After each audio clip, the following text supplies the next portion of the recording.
Hi, my name is Sarah Messing and I am a student at Saginaw Valley State University and a teacher at Reese Middle School. I am working on completing my action research project on the effects of a year-long mathematics intervention program on middle school students. This is Reese Middle School. It's a 5th through 8th grade building with approximately 232 students. Traditionally, we've been known as a middle class to upper middle class school district. Our demographics have changed though in the past few years, and right now about 56% of our middle school students receive free or reduced lunch prices. At the beginning of the year, when we sat down as a building to create our goals for the school year, again, as every year, we wanted to focus on ELA and math. But this year we decided we wanted to back that up with an actual program. We decided to create an intervention and enrichment program of about 30 minutes each school day. And on Mondays, Wednesdays, and Fridays, we were going to focus on math. And on Tuesdays and Thursdays, we were going to focus on ELA. We called this program Space Camp. Couple reasons why. First of all, we're Reese, home of the Rockets. Second of all, our elementary school was also going to be working on this idea of an intervention program, and they decided to call theirs Space Camp. So just for a matter of consistency throughout the district, we also have a Space Camp every day. Here's how it works. For 30 minutes every day, all the teachers available during that time in the afternoon become either math or ELA teachers. Because at a middle school not every teacher is considered highly qualified to teach math or ELA, our principal designated 2 people as intervention coordinators, myself being the math intervention coordinator. And what we did is we broke up our time into sessions that are about 5 to 6 weeks in length. For math, the Space Camp included ideas such as solving word problems, fractions and decimals, order of operations, area and perimeter, different ideas, different concepts that were important for the students' overall understanding of math. We wanted to work on targeted instruction. How would our students react if we were able to focus on a specific topic? How would that help them in their regular everyday math classes? As you can see here, these are the results from our Session 5 Space Camp, the pre-test and the post-test scores. You can see that we offered sessions on fractions and decimals, creating and reading graphs, percents, solving word problems, and polynomials. And you don't want to focus on the height of the bars because every session had a different number of problems for their pre and post test, but you want to focus on the growth. For example, if you look at fractions and decimals right here, you can see that the students from pre-test to post-test grew about 2 units. Basically, they got 2 more correct on their post-test. So thankfully, all of our post-test scores here are higher than our pre-test scores. So students were having a better understanding of these topics. We also surveyed our students in general about their feelings about Space Camp and feelings about math. They also were given the opportunity to give us some feedback and some of their opinions on what about Space Camp they liked and didn't like, and maybe in general what some ideas they have. Not surprisingly, the results of the survey showed that students aren't really fond of math. A large portion of our students said they either hated math or it's just okay, where a smaller portion said they loved it or liked it. Not surprising for middle school students, probably not surprising for high school students either. But what we want to get across to our students is that they don't have to like math to be able to do it, and we want to increase that confidence in their ability for our students. When asked the question if our students think that Space Camp has helped them understand math, kind of mixed results. Overall, the responses were yes, especially here in 6th grade. But 5th, 6th, and 8th grade had a stronger opinion as yes as compared to no. I'm not really sure what happened in 7th grade, why they had a stronger, there wasn't as many yes responses. I find the not sure column interesting. Why did students say not sure? Why didn't they pick yes or no? I kind of want to believe that students, when it came right down to it, there was something telling them that maybe, just maybe, Space Camp helped them in math, even if they didn't want to admit it. So that's why they selected not sure. We also gave our students a basic skills test at the beginning of the year and again during Session 5. And our basic skills test covered basic math skills: rounding, dividing, order of operations, fractions, integers, area and perimeter, coordinate graphing. And when you look at the results of this, you can see that there's a large growth in 5th grade.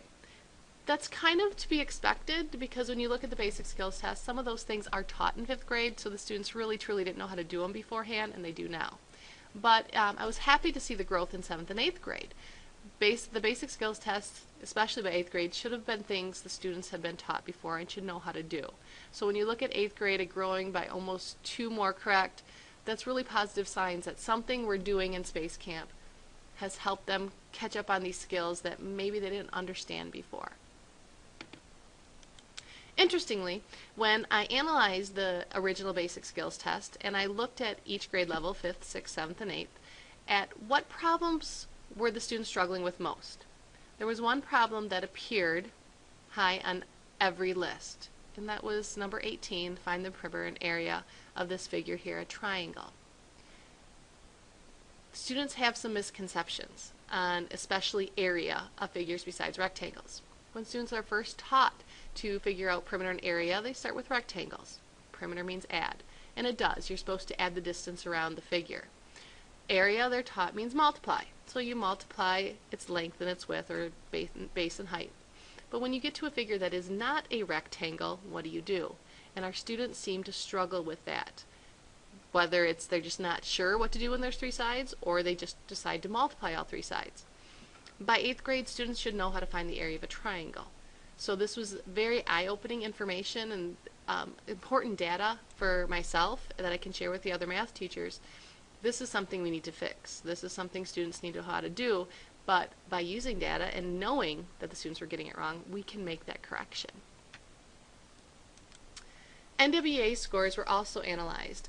NWEA is the Northwest Evaluation Association, and what it does is it's an adaptive test students take 3 times a year, and from those results students are assigned a RIT score, which is correlated to a grade level.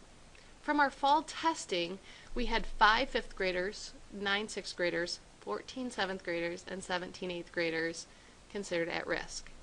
Important information there. Why is there a higher number at the 7th and 8th grade level than at the 5th and 6th grade level? Is this just a one-time thing? Is it that group of students? Maybe we need some long-term data to see, is this something happening every year? 1-year snapshot doesn't really give us enough information, but we do know that we need to help these students. Great news by winter testing.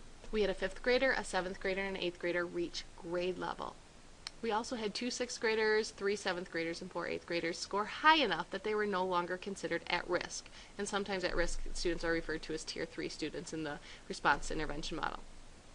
Overall, 30 of our 45 students showed some level of growth. It might not have been enough growth to have them no longer considered at risk, but it was growth nonetheless, so they're moving in the right direction. But what about the 15 students who didn't show growth? Did they not take the tests seriously? That's a possibility, especially in middle school. Or did maybe they just go down a point or something, basically staying the same? Or are they truly struggling? Are they getting frustrated? Is there something we should be doing that we're not to help these students? And that is important information that we really need to find an answer to. In response to my research question, how will a skill-specific year-long math intervention program affect student growth in the middle school? Well, I'm not sure yet. Overall, the results are encouraging, but more research needs to be done. During my literature reviews, I've discovered that there's a lot of information, a lot of research has been done at the elementary level for interventions in math. And there's been a lot of research done at the RTI, or response intervention model. But what interventions, what can we do for middle school students to help them be successful, to catch them up if they've fallen behind? For our building in particular, we want to look at whether Space Camp had a direct causation on the success we're seeing. If it did, great. What can we do to make it better? Is it something we're doing in our classrooms? That would be important to know as well. And we also want to know what type of interventions are best for our students. Basically, which ones are really going to help our students be successful.